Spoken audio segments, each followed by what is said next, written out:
Hola, hoy vamos a analizar los partidos políticos en México. Estos partidos políticos han jugado un papel fundamental en el desarrollo democrático del país.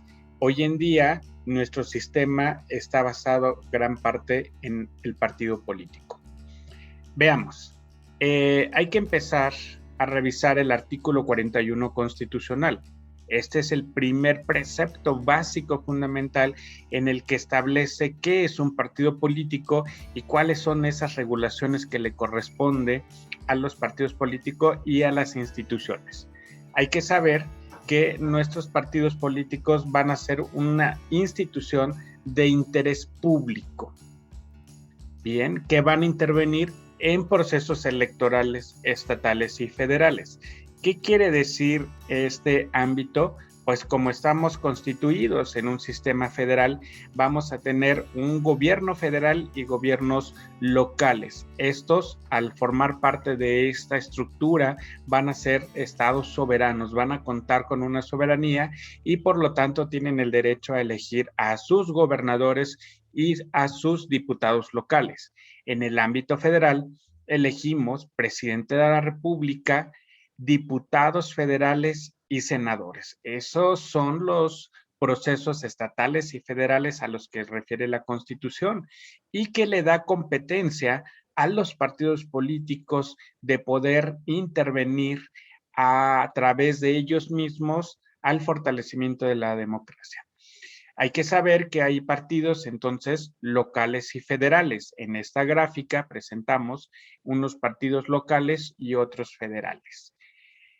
Estos partidos van a contar con derechos y obligaciones que se van a ajustar al momento de que se les dé un registro y van a tener que cumplir con lo que establece la Ley General de Partidos Políticos. Pero también hay algo esencial, que van a tener prerrogativas, les corresponden las prerrogativas. Cuando hablamos de prerrogativas, nos estamos refiriendo a ese recurso público que va a tener cada uno de estos partidos para ejercer la democracia, la participación democrática en los ciudadanos. Eso es fundamental en nuestro sistema mexicano.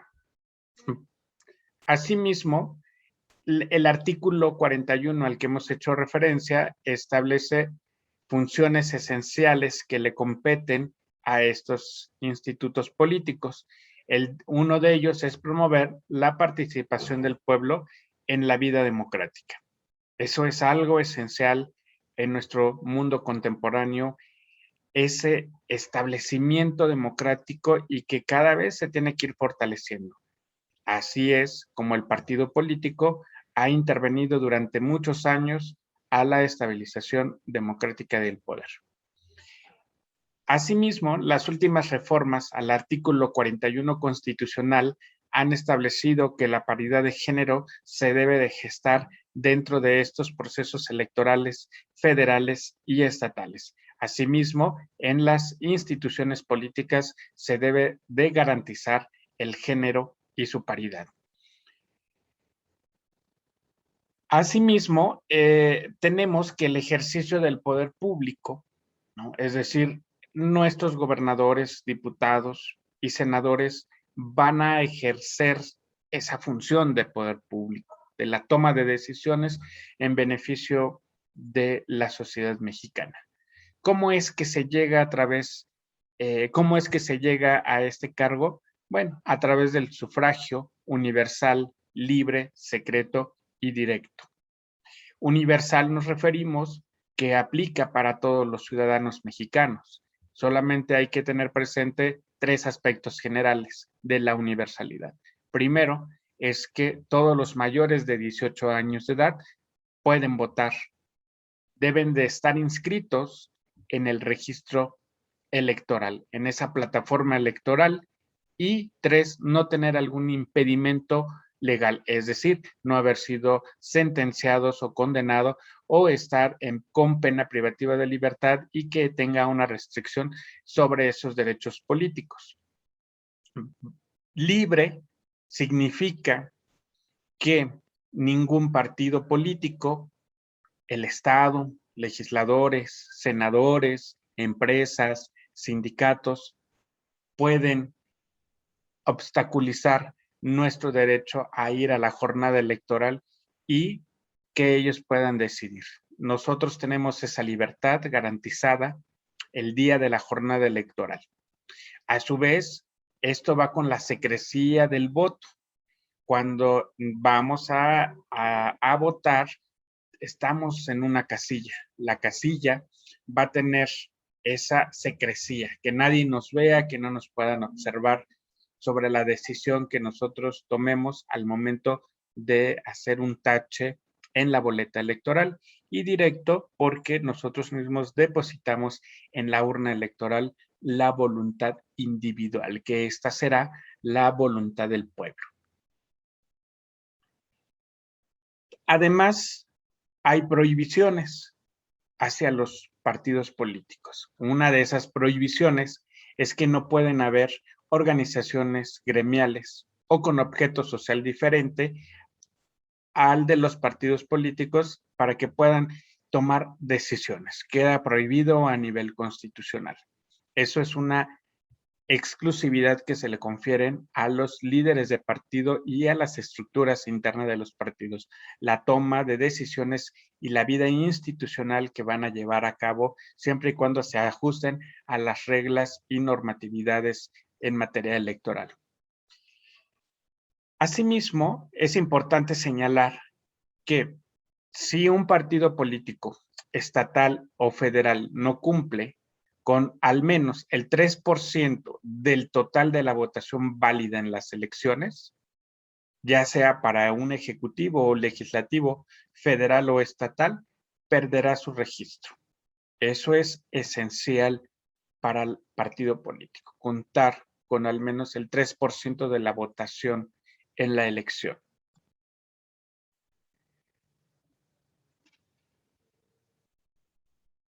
Hay una fórmula que se aplica para las prerrogativas.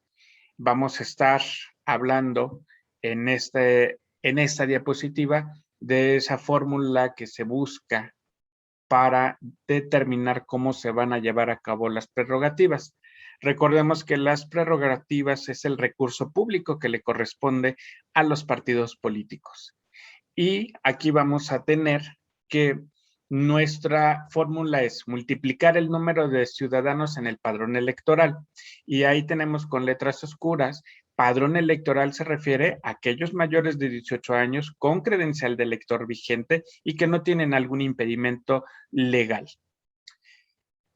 Por el 65% del valor diario de la UMA. La UMA es una medida de actualización, el cual se ha establecido en 80.60 pesos. Entonces multiplicamos el 65%, que ya dijimos cuánto es, por el número de ciudadanos en el padrón electoral. Esa distribución de los recursos que se obtiene se va a dividir de un 100% en el 70 y en el 30. El 70 le corresponde a ese porcentaje de votos que logran en la elección de diputados, bien, en una elección anterior. Entonces, influye el número de votos que tengamos para que haya más presupuesto hacia los partidos políticos. El otro 30% se distribuirá entre los partidos políticos en forma igualitaria, siempre y cuando alcancen ese famoso 3%. Si no, ya no se les destinará un recurso o un presupuesto, es decir, las prerrogativas. Esa es la fórmula que señala nuestra normatividad electoral. Ahora, si nos encontramos en un periodo electoral, llámese a nivel federal, tenemos que aumentará en un 50% del financiamiento público en la prerrogativa al partido político cuando sea una elección de un ejecutivo. Cuando sea de diputados, se aumentará un 30%. Esto garantizará, por supuesto, esa democracia y esa participación de los partidos, como lo dijimos en un inicio, el fortalecimiento democrático.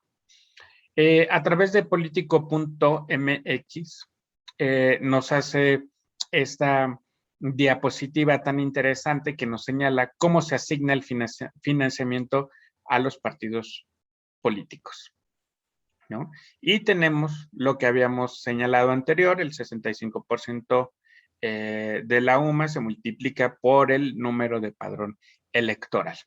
Y entonces ahí tenemos ese presupuesto. ¿Qué dicen los actores? AMLO, J. Cole, Lorenzo Córdoba y la oposición. AMLO ha señalado a través de comunicación y los medios sociales y de comunicación que los partidos regresen el 50% del financiamiento. Ha sido una postura del líder del partido, pero también de nuestro jefe de Estado y jefe de gobierno. J. Cole propone reducir 75% de gastos de Morena. Bien, cuando ella estaba pues, como titular de Morena. Lorenzo Córdoba ha manifestado una preocupación inmensa sobre estos temas y la posible reducción de los partidos políticos.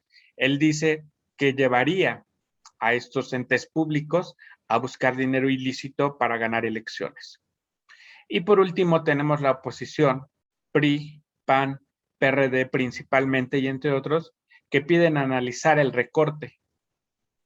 Acusan que busca debilitar a la oposición a través de esa disminución de las prerrogativas. ¿Qué opinan ustedes sobre estos planteamientos de AMLO, J. Cole, Lorenzo Córdoba y la oposición? Tenemos tres posturas esenciales y principales. Me gustaría que escribieran en el chat de YouTube para que podamos escuchar y a generar un debate interesante sobre este asunto que nos corresponde a cada uno de nosotros. Por último, tenemos esta gráfica de la fuente de información anterior de Politico.mx y tiene cuánto dinero han recibido los partidos políticos. Tenemos año 2017, 2018, 2019 y 2020. ¿No? Entonces, ahí analizamos Morena, ¿no? Tiene 392 millones, 14,850 pesos. En el 2018, 649 millones, 217,254 pesos. Año 2019, que ahí tiene 1,628 millones, 333,415 pesos. En el año 2020, 1,760 millones, 357,966. Y bueno, vemos prácticamente cómo Morena en el 2018 duplica su prerrogativa que le corresponde. Vemos el debilitamiento en presupuesto y prerrogativas de los demás partidos en comparación de los años anteriores. Y en el año 2020 tenemos 5,239 millones, 1,000 pesos, 651 destinado para el fortalecimiento de la democracia y generar la participación ciudadana en la vida política de nuestro país. Esto es lo que nos ha señalado el artículo 21 y Reforma trae estos gráficos que nos ilustran cuánto dinero le corresponde a cada partido. Déjame tus comentarios y vamos a estar leyéndolos para generar más videos. Un saludo.